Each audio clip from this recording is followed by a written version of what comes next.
ঘুম থেকে উঠেই ছুটলাম রান্নাঘরে। সকাল থেকে রাত পর্যন্ত কেটে গেল রান্না করতে, সাথে সংসারের কাজকর্ম। রাধে রাধে বন্ধুরা, কেমন আছো তোমরা সবাই? আশা করি ভীষণ ভালো আছো। আমরাও কিন্তু খুব ভালো আছি। আজকে হচ্ছে রবিবার, তোমাদের সাথে নিয়ে আজকের ব্লগটা শুরু করছি। সাথে থাকো, আজকের ব্লগটা তোমাদের খুব ভালো লাগবে। তো যাই হোক, সকাল সকাল উঠে প্রথমে এই যে আমার দুটো ওষুধ থাকে, সেই দুটো ওষুধ আমি খেয়ে নিলাম, সাথে এক গ্লাস জল। আর বাইরে কিন্তু আমাদের এখানে ভালোই কিন্তু বৃষ্টি হচ্ছে। আমাদের এখানে বেশ কয়েকদিন ধরে বেশ ভালোই বৃষ্টি হচ্ছে। আজকেও ভাবছিলাম হয়তো আর রোদ উঠবে না, সারাদিন বৃষ্টি হতেই থাকবে, কিন্তু 9টার পর থেকে কিন্তু বেশ ভালোই রৌদ্র উঠেছিল। মানে খুব উঠেছিল না, হালকা পাতলা বেশ রৌদ্র উঠেছিল। আর রৌদ্র না উঠলে খুব সমস্যায় পড়তে হতো, যেহেতু এতগুলো জামা কাপড় জমে গেছে কাচার জন্য। মানে কয়েকদিন ধরে বৃষ্টি তো, প্রতিদিন একটা একটা করে রেখে দেওয়া হয়। আমারগুলোই শুধুমাত্র ধোয়া হয়, বাবানের পাপারগুলো তো থেকেই যায়। অনেকগুলো জামা কাপড় জড়ো হয়েছে, আর বৃষ্টির জন্য কাচাও যায় না। আর বৃষ্টির দিনে কেচেই বা কী করবো, শুকাবে না। তো সেই কারণে খুবই চিন্তায় ছিলাম, কারণ জামা কাপড়গুলো কাচতেই হতো। তো ভালোই রৌদ্র উঠেছিল, তারপরে আবার পরে বাবানের বাবা সব কিছু কেচেও দিয়েছে। তো যাই হোক, এই যে সকাল সকাল উঠে ওষুধ খেয়ে বিছানাটা গুছিয়ে চলে এসেছি রান্নাঘরে, যেহেতু সকালের সব কাজ বাবানের বাবাই করে ফেলেছে। তো যাই হোক, রান্নাঘরে চলে আসলাম, এসে এই যে সকালবেলার খাওয়া দাওয়াটা করে নিলাম।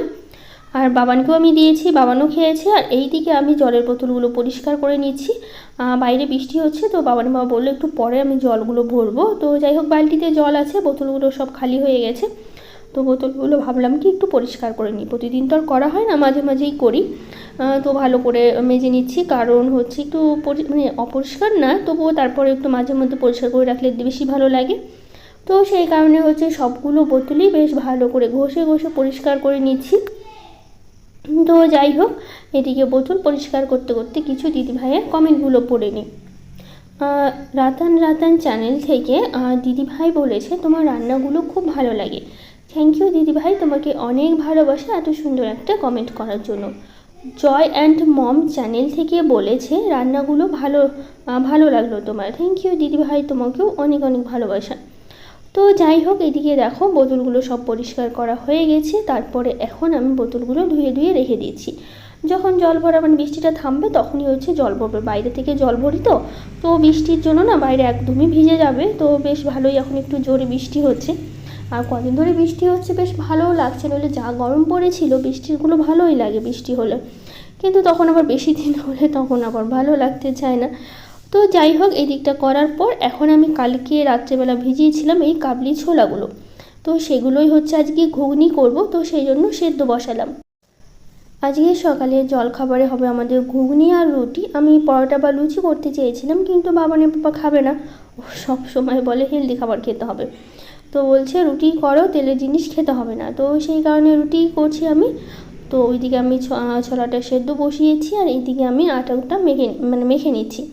এটা আমরা বাড়িতেই আটাটা করা হয়েছে, গমগুলো এনে ধুয়ে ভালো করে শুকিয়ে তারপর মিল থেকে ভাঙানো হয়েছে, এমনি দোকানেরটা কিনে আনা হয়নি। তো যাই হোক, এদিকে আমি আটাটা মেখে নিচ্ছি। ববিতা দাস দিদিভাই বলেছে তুমি রুটিগুলো কি গরম জল দিয়ে করো? না গো দিদিভাই, রুটি আমি গরম জল দিয়ে করি না, এমনি যেটা বাড়িতে মানে যেই জলটা থাকে ওই সাধারণ ওইটাই জল, মানে ঠান্ডা জল যেটা থাকে ওই জলটা দিয়ে আমি করি। গরম জল দিয়ে আমি মাখি না। গরম জল দিয়ে মাখলে রুটিগুলো বেশ নরম হয়, কিন্তু আমি রুটিগুলো করার সঙ্গে সঙ্গে না ঢেকে রাখি।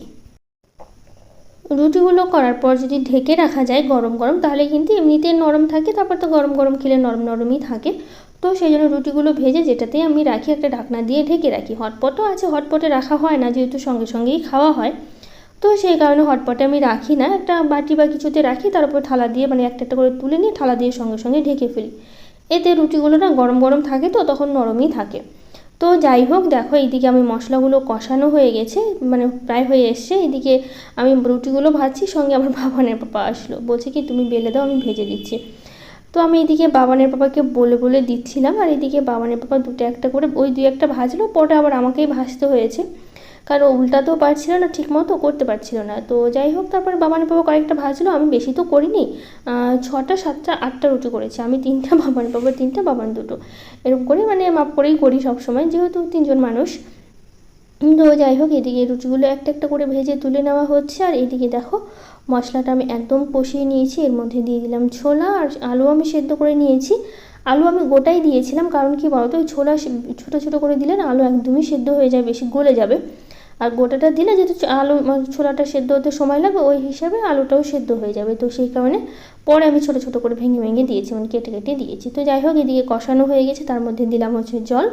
এবার ফুটে ওঠে, ঘুগনিটা কিন্তু খুবই ভালো হয়েছিল খেতে। তো যাই হোক, পম্পা মণ্ডল দিদিভাই বলেছে, ভালো আছো দিদি? হ্যাঁ, আমি খুব ভালো আছি, তুমি কেমন আছো জানিও। আর বলেছে, তুমি এডিট কি করে করো আমায় একটু বলবে? এডিট কী করে করো বলতে গেলে, আমি হচ্ছে কাইনমাস্টার যে অ্যাপ আছে ওটা দিয়ে আমি এডিট করি সবসময়। তুমি যদি করার ইচ্ছে থাকে, তুমি হচ্ছে, আমি তো এভাবে শেখাতে পারবো না ভিডিওতে। তুমি ইউটিউবে না এই ধরনের অনেক ভিডিও আছে, মানে কীভাবে হচ্ছে ভিডিও এডিট করতে হয় কাইনমাস্টার অ্যাপ দিয়ে, তুমি সেখান থেকে দেখে নিতে পারো, তাহলে তোমার কিন্তু সুবিধা হবে।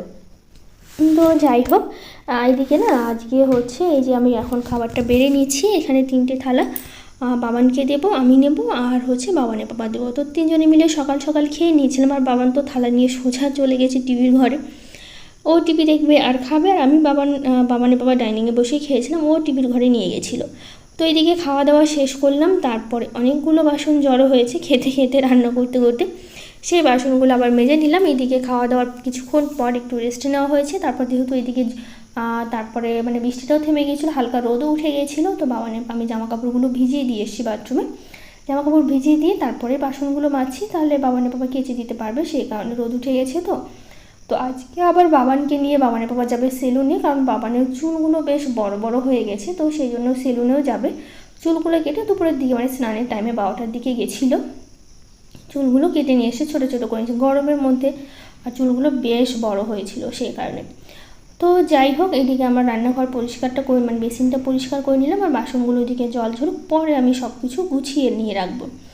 তো যাই হোক, এইভাবেই সারাটা দিন কেটে গেল। ওরা সেলুনেও গিয়েছিলো, সেলুন থেকে আসলো, বাবানের বাবা এসে স্নান টান করলো, পুজো দিল, তারপরে হচ্ছে আমি দুপুরে রান্নাটা বসিয়েছি গরম গরম। তো বাবানের বাবা বললো দুপুরবেলা সেরকম কিছু করতে হবে না, একটু সেদ্ধ ভাত করো, ঘি দিয়ে অনেক দিন ভাত খাওয়া হয় না, মানে ঘি ভাত খাওয়া হয় না অনেক দিন। তো সেই কারণে হচ্ছে আজকে সকাল, মানে দুপুর টাইম আর কি, সেদ্ধ ভাত করেছি, অল্প করে ভাত করেছি, মানে একদম যাতে দুপুরবেলা হয়ে যায়। তো যাই হোক, এদিকে ডিমের অমলেট করে নিয়েছি, আলু সেদ্ধ, ঘি আর ভাত, এটাই আমাদের হচ্ছে খাওয়া হয়েছে দুপুরবেলা 3জনে মিলে। তো যাই হোক, তারপরে আবার রাত্রেবেলা হচ্ছে মানে আমাদের এখানে রবিবার করে তো হাট বসে, ওখান থেকে এনেছে মাংস, এনেছে আর মাছ এনেছে, তো খাসির মাংস এনেছে, ওটাই হচ্ছে রান্না করবো। এদিকে দেখো সব কিছু কিন্তু আমি রেডি করে নিয়েছি, মাছটাও ধুয়ে নিয়েছি, ধুয়ে ফ্রিজে রেখে দিয়েছি, আর এদিকে মাংসের জন্য যা যা মশলা লাগে সব রেডি করে নিয়েছি, আর পাশে আমি ভাতও বসিয়ে দিয়েছি গরম গরম, যেহেতু দুপুরবেলা একটুখানি করেছিলাম, মানে দুপুরে যাতে হয়েছে, আর রাতের বেলা অল্প করে করছি যাতে রাতেরও হয়ে যায়, আর মাংস অল্প করে এনেছে, মানে রাতে আমাদের 3জনের যাতে একবারে হয়ে যায় সেরকম মাপ করেই এনেছে। তো যাই হোক, এইদিকে আমি হচ্ছে পেঁয়াজ কুচিটা করে নিয়েছি, আর ওইদিকে আলু আর মানে 3টে রসুন আমি ভেজে তুলে রাখলাম, ওটা আমি এখন দেবো না, একবারে প্রেশার কুকারে, আমি যেহেতু খাসির মাংস প্রেশার কুকারে ছাড়া আমাদের খাওয়া হয় না, মানে আমরা কষিয়ে প্রেশার কুকারে দিয়ে দিই, নরম না হলে না খেতে চায় না কেউ, তো সেই কারণে সবসময় খাসির মাংসটা আমি প্রেশার কুকারেই রান্না করি। তো যাই হোক, এদিকে আমি মশলাটা ভালো করে কষিয়ে নিয়েছি, এর মধ্যে আমি দিয়ে দিচ্ছি এখন হচ্ছে মাংসগুলো দিয়ে তারপরে এখন ভালো করে কষিয়ে নেব, কষিয়ে নিয়ে তারপর এদিকে আবার বাবানের বাবা কিছু বাজারও করেছে, মোচা, করলা, তারপরে হচ্ছে পটল, এগুলো হচ্ছে বাজার করেও নিয়ে এসেছে। তো এইদিকে মোচাটা বেছে রাখছে, যেহেতু না সকালবেলা টাইম পাওয়া যায় না মোচা বাছার জন্য, তো আমি এদিকে রান্না করছিলাম, আর ওই বসে বসে মোচাগুলো আমাকে বেছে দিচ্ছিলো, রেখে দেবো কালকে যেহেতু যদি রান্না করি সেই কারণে। তো দেখো, এইদিকে আমার প্রেশারও আমি দিয়েছিলাম, নামিয়ে নিয়েছি, অল্প করেই ঝোল দিয়েছি, কিন্তু একবারে খেতে হবে সেই কারণে। তো এইদিকে হচ্ছে আমার মাংসটা একদম হয়ে গেছে, আমি গরম মশলাও আমি দিয়ে দিয়েছি, এখন রাতে খাওয়া হবে। আজকে সত্যি বলতে সারাদিন রান্নাঘরেই কেটে গেল, সেই সকালবেলা একবার হলো, দুপুরে হলো, রাতে হলো, এই করে করেই কেটে গেল। তো যাই হোক, আজকের ব্লগটা কেমন লাগলো জানিও, আজকের মতো টাটা।